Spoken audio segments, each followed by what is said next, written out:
Welcome to MiConvert. In this tutorial, I'll show you how to convert MP4 files to AVI format, completely free and online.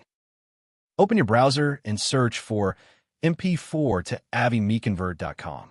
Click on the first result to go directly to the converter. You're now on the MP4 to AVI converter page. The interface is clean and easy to use. Let's upload a file. Click the Choose File button. A file picker will open.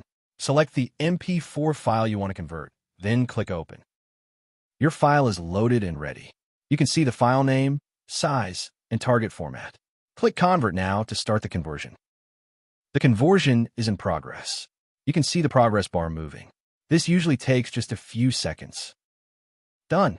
Your file has been converted successfully. Click Download to save the AVI file to your computer. That's it. Visit MiConvert.com for more free conversion tools. Subscribe for more tutorials. Thanks for watching.